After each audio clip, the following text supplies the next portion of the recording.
Doctor Aditi जी आज press conference दी है, की मुद्दा है? नमस्कार जी, आप सब लोगों का यहाँ पहुँचने के लिए बहुत बहुत धन्यवाद। हमारी प्रेस कॉन्फ्रेंस का मुद्दा है श्री बी आर अम्बेडकर के स्टैचू का जो अपमान किया गया, उसकी डिस्क्रिप्शन की गई, वो एक बहुत ही आपत्तिजनक घटना है और उसके बारे में हम बात करना चाहते हैं। देखिए, बी आर अम्बेडकर एक बहुत ही पढ़े लिखे लॉयर थे और उन्होंने जो जो कॉन्स्टिट्यूशन में हमारे को एक स्ट्रॉन्ग नेशन बनने के लिए चेंजेस चाहिए थे, वो सब अमेंडमेंट्स और चेंजेस लेकर आए। उन्होंने आर्टिकल 15 बनाया, जिससे विमेन एम्पावरमेंट हुई, क्योंकि आर्टिकल 15 कहता है कि despite caste, creed, region, religion and gender, all people of all citizens of India are equal.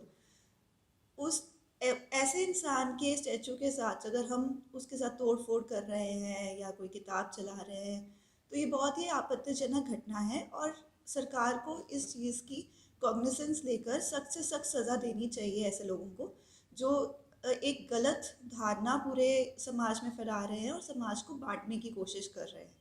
Hindustan एक सेकुलर नेशन है और हम सब चाहते हैं कि सब भाईचारे के साथ रहें और किसी भी तरह की कोई भी घटना इस भाईचारे के बीच में कोई भी विच्छेद आने ना दे। कई बार डॉक्टर अदिति जी इस तरह आ जाता कि भी वो मानसिक परेशान सीगा, फिर तुम की कहना चाहोगे इस तरह? देखिए, जो मानसिक परेशान है उसका तो आपको सरकार को कॉग्निसेंस लेके उसका इलाज कराना चाहिए। अगर ऐसे लोग बाहर हैं, वो कोई भी ऐसा काम कर सकते हैं जिससे और भी कोई दुर्घटना हो सकती थी। तो ऐसी ऐसी बातों को और ऐसे ऐसे एक्सक्यूजेस के साथ हम इस चीज़ को छोड़ दें, ये तो बिल्कुल सही नहीं है। डॉक्टर अदिति जी की ਤੁਹਾਨੂੰ ਲੱਗਦਾ ਜਦੋਂ ਇਸ ਤਰ੍ਹਾਂ ਦੀਆਂ ਹੋਰ ਵੀ ਐਕਟੀਵਿਟੀਜ਼ ਹੁੰਦੀਆਂ ਨੇ, ਬੁੱਤਾਂ ਦੀਆਂ ਬੁੱਤ ਨੂੰ ਛੇੜਖਾਨੀ ਦੀ ਹੁੰਦੀ ਆ ਜਾਂ ਸਮਾਜ ਦੇ ਵਿੱਚ ਹੋਰ ਵੀ ਇਸ ਤਰ੍ਹਾਂ ਦੀਆਂ ਘਰਾਣੀਆਂ ਜਾਂ ਔਰਤਾਂ ਨੂੰ ਲੈ ਕੇ ਸਮੱਸਿਆਵਾਂ ਆਉਂਦੀਆਂ ਨੇ, ਕੀ ਲੱਗਦਾ ਕਿ ਤੁਹਾਨੂੰ ਇਹ ਦੇਸ਼ ਦੀ ਏਕਤਾ ਤੇ ਅਖੰਡਤਾ ਨੂੰ ਇਹਨਾਂ ਦੇ ਉੱਤੇ ਵੱਡਾ ਪ੍ਰਭਾਵ ਪੈਂਦਾ ਹੈ? बिल्कुल पड़ता है जी। आप अभी भी देखेंगे कि 75 साल हो गए हैं, लेकिन आपके कौन से गाँव हैं या कौन से स्मॉल टाउन्स हैं जहाँ पे औरतें भी शाम को 7 बजे के बाद घूम लेती हैं अकेले। ये अभी तक नहीं हुआ, जबकि कॉन्स्टिट्यूशन को बने कितनी देर हो गई है।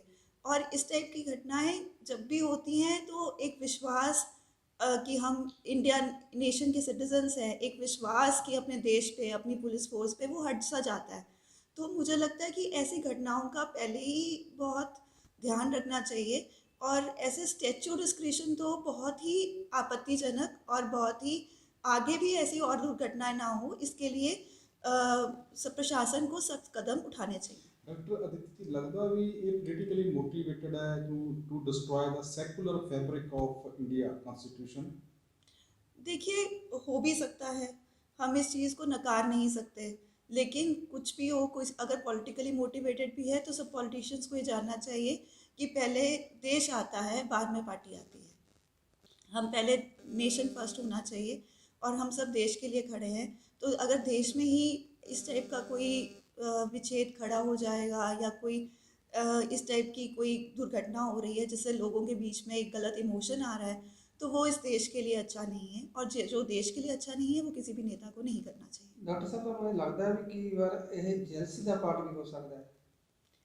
देखिए, जेलसी तो किसी को क्या होगी अम्बेडकर साहब से, तो उन्होंने तो काफ़ी अच्छा सा इतने वॉल्यूम्स लिखे कॉन्स्टिट्यूशन के, तो ये जेलसी का पार्ट तो नहीं है। ये तो एक तरह से ट्रिगर किया जा रहा है किसी एक सर्टन सेक्ट को, कि एक सर्टन सेक्शन ऑफ सोसाइटी को, कि वो थोड़ा सा इमोशनली टर्मोइल में जाकर कोई रिएक्शन दे, जिससे कि थोड़ी सी प्रॉब्लम्स क्रिएट हों।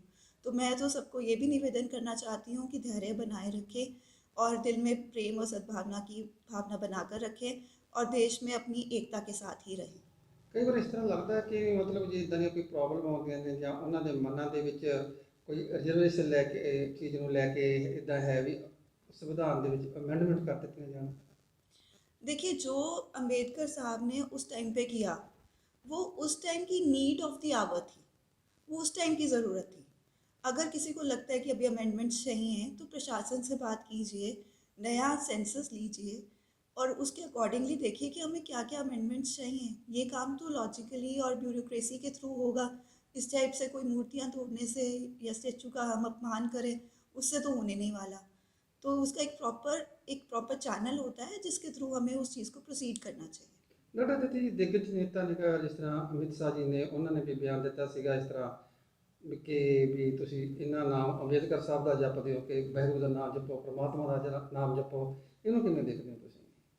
देखिए, मैं किसी व्यक्ति विशेष की अपनी भावना और अपनी उनकी जो भी रहा होगा नोशन उसके अगेंस्ट कोई टिप्पणी तो नहीं करना चाहती, पर मैं तो ये जानती हूँ कि जैसे हम सबके लिए एक गुरु जी की रिस्पेक्ट है या अपने परमात्मा की रिस्पेक्ट है, वैसे ही सबके दिलों में अम्बेडकर साहब की भी बहुत रिस्पेक्ट और बहुत इज्जत है।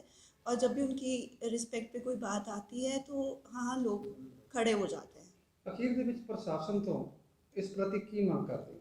मैं प्रशासन से यही मांग करती हूँ कि जिसने भी ये किया है उसके खिलाफ सख्त से सख्त सज़ा हो, और ऐसी सज़ा हो मिसाली कि कोई और इस टाइप की हरकत करने की कोशिश ना करे आगे से। देश की एकता और अखंडता बनी रहे।